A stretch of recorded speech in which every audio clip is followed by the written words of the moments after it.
সোমবার রাজধানীর খিলগাঁও থানায় বিএনপির চেয়ারপারসন বেগম খালেদা জিয়ার আত্মার মাগফিরাত কামনায় এক দোয়া মাহফিলে প্রধান অতিথি হিসেবে উপস্থিত ছিলেন ঢাকা ৯ আসনের বিএনপি মনোনীত প্রার্থী হাবিবুর রশিদ হাবিব। বাংলাদেশের এ সময় তিনি বলেন, শহীদ রাষ্ট্রপতি জিয়াউর রহমান ও বেগম খালেদা জিয়া বাংলাদেশের দেশত্ব ও গণতান্ত্রিক চেতনাকে জাগ্রত করেছেন।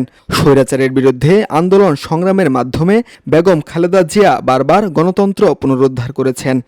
আমাদের নেতা শহীদ রাষ্ট্রপতি জিয়াউর রহমান এবং দেশনেত্রী বেগম খালেদা জিয়া দুজনেই দেশত্ববোধকে জাগ্রত করে স্বৈরাচারের বিরুদ্ধে আন্দোলন সংগ্রাম করার মাধ্যমে বাংলাদেশের গণতন্ত্রকে বারবার পুনরুদ্ধার করেছেন। স্বাধীনতার ঘোষণা দিয়ে জিয়াউর রহমান জাতিকে মানচিত্র উপহার দিয়ে স্বাধীন বাংলাদেশ গড়ার পথে কাজ শুরু করেছিলেন বলে মন্তব্য করেন তিনি। শহীদ রাষ্ট্রপতি জিয়াউর রহমান স্বাধীনতা ঘোষণার মাধ্যমে আমাদেরকে পতাকা দিয়েছেন, মানচিত্র দিয়েছেন, স্বাধীন সার্বভৌম বাংলাদেশ গড়ে তুলতে চেয়েছেন, কাজ শুরু করেছিলেন। বিএনপির ভারপ্রাপ্ত চেয়ারম্যান তারেক রহমান শহীদ রাষ্ট্রপতি জিয়াউর রহমান ও বেগম খালেদা জিয়ার স্বপ্নের বাংলাদেশ বাস্তবায়নে একটি সুস্পষ্ট পরিকল্পনা নিয়ে এগিয়ে যাচ্ছেন বলে জানান তিনি।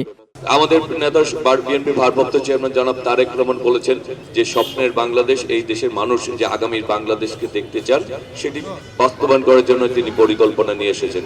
সেই পরিকল্পনার অংশ হিসেবে সমাজে ছাত্র, শ্রমিক, জনতা সকলের জন্যই তিনি পরিকল্পনা নিয়ে এসেছেন আগামী বাংলাদেশকে গড়ে তোলার জন্য।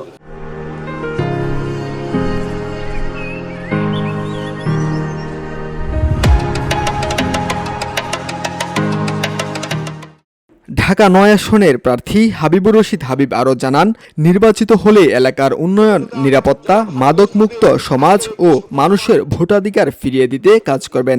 আগামী বাংলাদেশ হবে 18 কোটি মানুষের বাংলাদেশ, যেখানে প্রতিটি নাগরিক রাষ্ট্রের মালিকানা ও উন্নয়নের অংশীদার হবে। নাইমুল ইসলাম, ভিওরি বাংলা, ঢাকা।